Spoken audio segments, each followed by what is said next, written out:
جمال مصطفیٰ یا نظر باقی گلیوں. بسم اللہ الرحمن الرحیم. الحمدللہ رب العالمین والعاقبۃ للمتقین والصلاة والسلام علی سید الانبیاء والمرسلین وعلی آلہ واصحابہ وازواجہ وأہل بیتہ وذریتہ اجمعین. اعوذ باللہ من الشیطان الرجیم. بسم اللہ الرحمن الرحیم. ان اللہ وملائکتہ یصلون علی النبی یا ایہا الذین آمنوا صلوا علیہ وسلموا تسلیما. اللہم صل علی محمد النبی الامی وعلی آلہ وسلم. بسم اللہ الرحمن الرحیم. رب اشرح لی صدری ویسر لی امری واحلل عقدۃ من لسانی یفقہوا قولی. بسم اللہ الرحمن الرحیم. وقل جاء الحق وزہق الباطل ان الباطل کان زہوقا. آج ہم اپنے درس نمبر 67 کا بقیہ حصہ پڑھیں گے. کل ہم نے اپنے درس میں حضرت عمر بن جموح انصاری رضی اللہ تعالی عنہ کے جذبہ شہادت کے بارے میں پڑھا تھا اور حضرت طلحہ بن عبید اللہ رضی اللہ تعالی عنہ کی شجاعت کے بارے میں پڑھا تھا.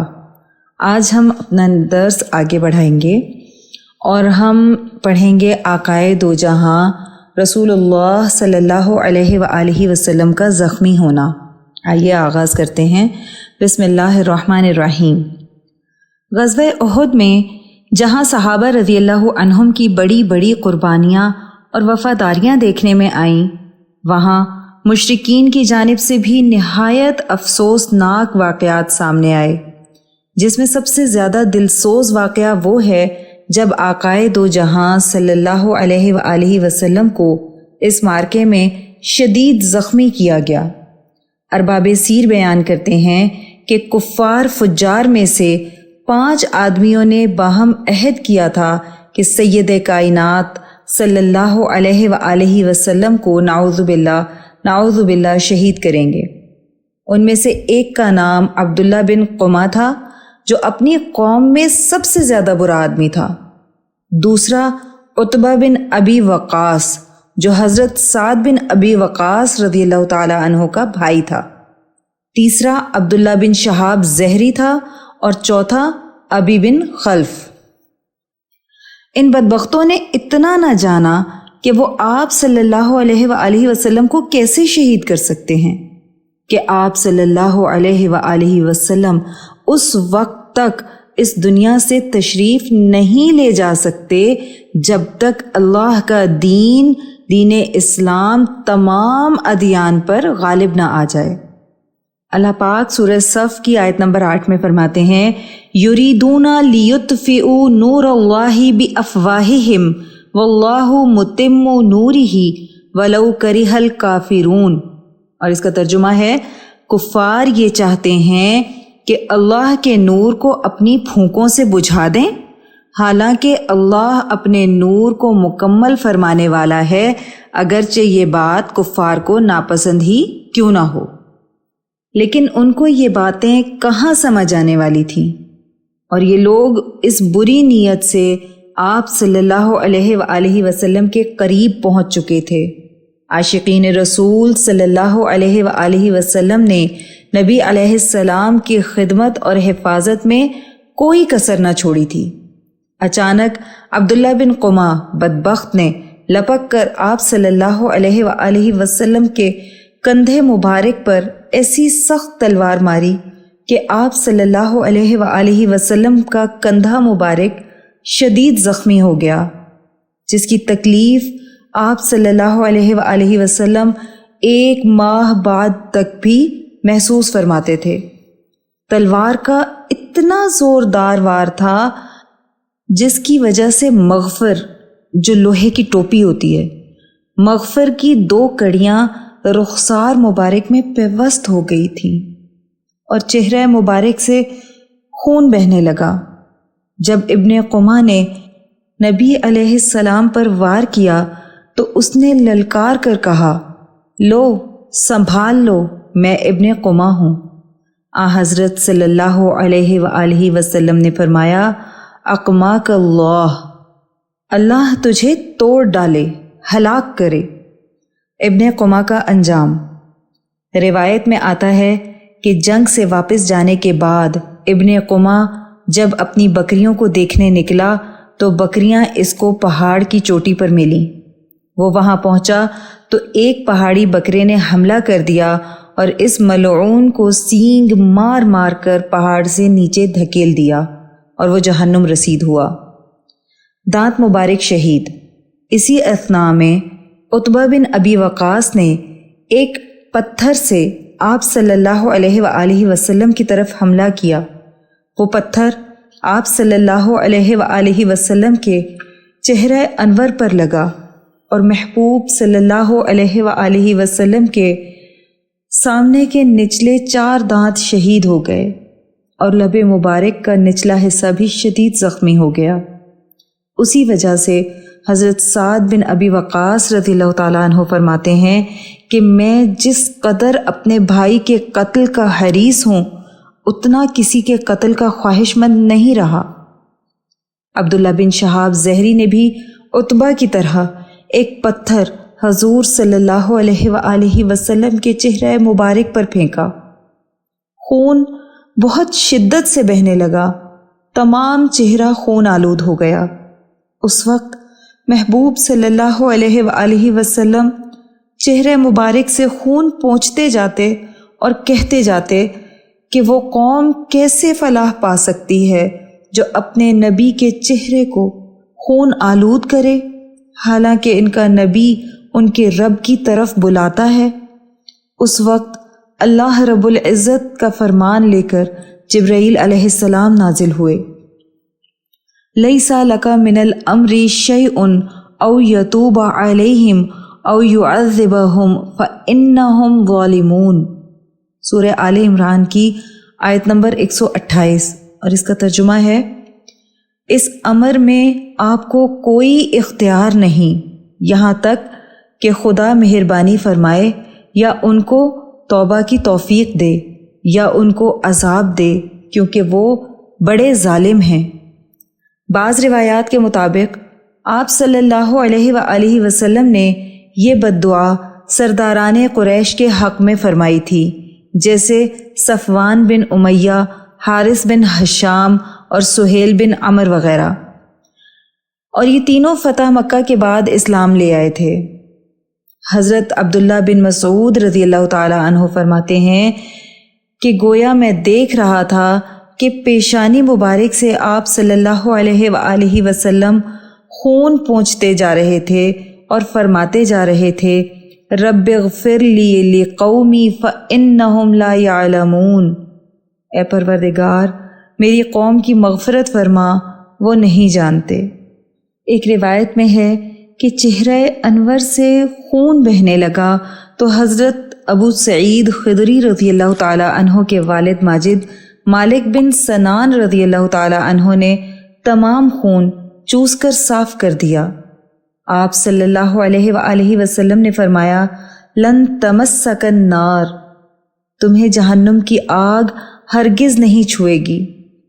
ایک روایت میں ہے کہ حضور صلی اللہ علیہ وآلہ وسلم خون کو صاف کرتے رہتے اور اتنا موقع نہ آنے دیتے کہ خون کا قطرہ زمین پر ٹپکے، کیونکہ آپ صلی اللہ علیہ وآلہ وسلم نے فرمایا اگر خون کا کوئی قطرہ زمین پر گرا تو یقیناً اہل زمین پر آسمان سے ایسا عذاب نازل ہوگا جس سے وہ سب ہلاک ہو جائیں گے اور اس کے بعد زمین پر کوئی چیز نہ اگے گی۔ حضرت اماں عائشہ رضی اللہ تعالی عنہا روایت فرماتی ہیں کہ چہرہ انور میں زرہ کی جو 2 کڑیاں چبھ گئی تھیں، حضرت ابو عبیدہ بن جراح رضی اللہ تعالی عنہ نے ان کو اپنے دانتوں سے پکڑ کر کھینچا تو پہلی کڑی پر پہلا دانت اور دوسری کڑی کھینچنے میں ان کا دوسرا دانت بھی شہید ہوا۔ اس طرح حضرت ابو عبیدہ بن جراح رضی اللہ تعالی عنہ کے آگے کے 2 دانت شہید ہوئے۔ سامنے کے دانت اگر ٹوٹ جائیں تو انسان بدنما محسوس ہوتا ہے۔ لیکن حضرت ابو عبیدہ بن جراح رضی اللہ تعالی عنہ اور بھی زیادہ خوبصورت معلوم ہوتے تھے، اور ان کی اس بہادری کی وجہ سے آپ صلی اللہ علیہ وآلہ وسلم ان کو رستم کہہ کر پکارتے تھے۔ اس کے بعد ہماری نیکسٹ ہیڈنگ ہے عشق اویس قرنی رحمۃ اللہ علیہ۔ حضرت اویس قرنی رحمۃ اللہ علیہ ہر لحظہ، ہر آن نشہ عشق رسول اللہ صلی اللہ علیہ وآلہ وسلم میں مدہوش رہتے تھے۔ جب محبوب صلی اللہ علیہ وآلہ وسلم کے شوق دیدار نے بہت تڑپا دیا تو اپنی ضعیف ماں کی خدمت میں عرض کی، اماں جان اب تاب فرقت نہیں، اجازت ہو تو سید المحبوبین صلی اللہ علیہ وآلہ وسلم کی زیارت کراؤں۔ ماں نے لخت جگر کی بے تابی و بے قراری دیکھی تو فرمایا 8 پہر کی اجازت ہے۔ یہ سنتے ہی ننگے پاؤں، گریباں چاک، پریشاں بال، کمبل شانوں پر ڈالے سوئے حرم چلے۔ عالم مستی میں پاؤں زمین پر نہ ٹکتے تھے، گویا کہ ہوا میں پرواز کر رہے ہیں۔ الغرض جب مدینہ شریف میں داخل ہوتے ہیں تو در و دیوار کو بوسہ دیتے جاتے ہیں اور ہر راہگیر سے پوچھتے جاتے، اے لوگو میرے محبوب رسول عربی صلی اللہ علیہ وآلہ وسلم کا گھر کدھر ہے؟ الغرض عالم عشق میں اماں عائشہ رضی اللہ تعالی عنہا کے حجرہ مبارک پر پہنچے اور درد بھری آواز سے عرض کرنے لگے، میرے سرکار کہاں ہیں؟ حضرت اماں عائشہ رضی اللہ تعالی عنہا فرماتی ہیں، اس وقت تشریف نہیں رکھتے۔ عرض کی، جب میرے آقا صلی اللہ علیہ وآلہ وسلم تشریف لائیں تو میرا سلام عرض کیجیے گا اور بتائیے گا کہ قرن سے غلام دیدار کے لیے حاضر ہوا تھا مگر محروم رہا، نصیب میں دیدار نہ تھا۔ حضرت اماں عائشہ رضی اللہ تعالی عنہا نے فرمایا، آپ مسجد نبوی میں انتظار کریں تو عرض کرنے لگے کہ ماں نے صرف 8 پہر کی اجازت دی تھی مگر 4 پہر گزر چکے ہیں، واپسی کا سفر طویل ہے، 4 پہر واپسی میں لگ جائیں گے۔ یہ کہہ کر الٹے پاؤں لوٹ گئے۔ فراق کے غم مزید گہرے ہو گئے۔ آپ صلی اللہ علیہ وآلہ وسلم تشریف لائے، فرمایا، عائشہ رضی اللہ تعالی عنہا یہ نور کیسا ہے؟ عرض کرنے لگیں، قرن سے اس حلیے کا ایک دیوانہ آیا تھا، سلام کہہ کر چلا گیا ہے۔ حضور صلی اللہ علیہ وآلہ وسلم نے فرمایا، یہ نور اویس کا ہے، وہی دیوانہ آیا ہوگا۔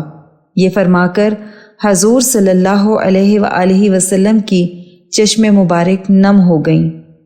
احد کے دن جب دندان مبارک شہید ہونے کے متعلق سنا تو تڑپ اٹھے کہ محبوب صلی اللہ علیہ وآلہ وسلم کے دانت شہید ہو گئے اور محب کے دانت کیسے سلامت رہیں۔ یہ سوچ کر اپنا ایک دانت توڑ دیا۔ پھر خیال آیا شاید یہ دانت نہ ہو، ساتھ والا بھی توڑ دیا اور اسی شبے میں سارے دانت توڑ دیے۔ آپ صلی اللہ علیہ وآلہ وسلم کا جب وصال ہوا تو آپ صلی اللہ علیہ وآلہ وسلم کے فرمان کی بجا آوری کے لیے حضرت عمر اور حضرت علی رضی اللہ عنہما حضرت اویس قرنی رحمۃ اللہ علیہ سے ملنے قرن پہنچے۔ دونوں کی شدید خواہش تھی کہ معلوم ہو جائے کہ ایسی اویس رحمۃ اللہ علیہ میں کیا خوبی ہے کہ دربار رسول اللہ صلی اللہ علیہ وآلہ وسلم میں ان کی اتنی قدر و منزلت ہے۔ دوران گفتگو دونوں نے دیکھا کہ اویس رحمۃ اللہ علیہ کا ایک بھی دانت نہیں۔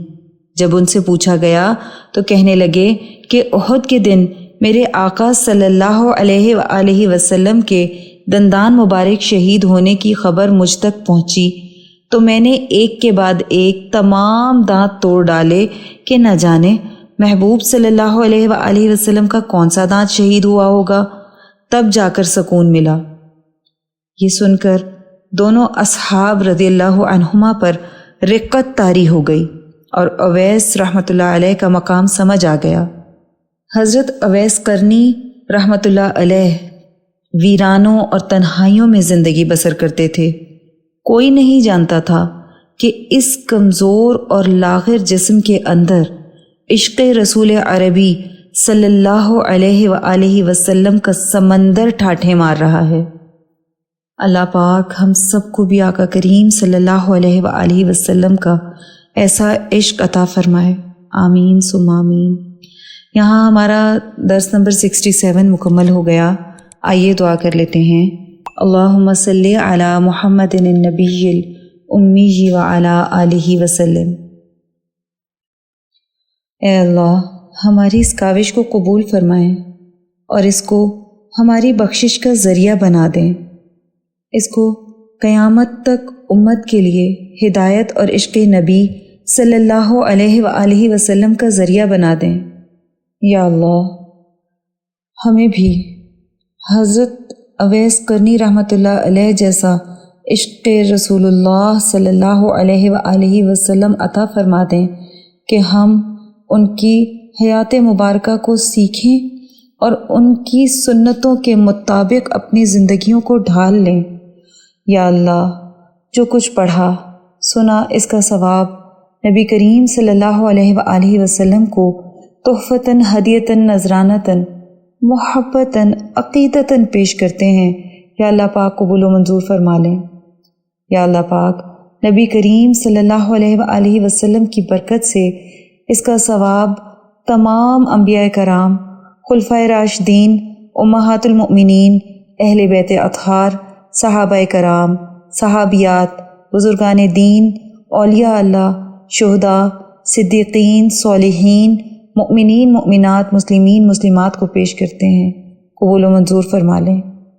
الہی، اس کا ثواب سلسلہ قاسمیہ، عزیزیہ، نقشبندیہ، مجددیہ کے تمام بزرگان، بالخصوص حضرت شیخ الاولیاء حضرت مولانا مہر محمد صاحب رحمۃ اللہ علیہ، شیخ الحدیث حضرت مولانا عبد الحکیم صاحب رحمۃ اللہ علیہ، اور شیخ الاسلام حضرت مولانا محمد عبد العلیم قاسمی صاحب رحمۃ اللہ علیہ کو پہنچا دیں، اور ہمارے بزرگان کے درجات کو اور بھی زیادہ بلند فرما دیں۔ یا اللہ، ان کے مزارات پر اپنی رحمت خاصہ کا نزول فرما دیں۔ یا اللہ پاک ہمارے مرشد گرامی حضرت شیخ عزیز القاسمی حکیمی مہروی نقشبندی مجددی دامت برکاتہم العالیہ پر اپنا خاص فضل اور خانقاہ اور مدرسے پر اپنا خصوصی کرم فرما دیں، اور انہیں امت کے لیے ہدایت و شفا کا ذریعہ بنا دیں، آمین۔ بحرمت سید المرسلین صلی اللہ علیہ وآلہ وسلم۔ سبحان ربک رب العزت عما یصفون وسلام علی المرسلین والحمد للہ رب العالمین۔ دیکھی اسی ماہ مبیں کی چاندنی دے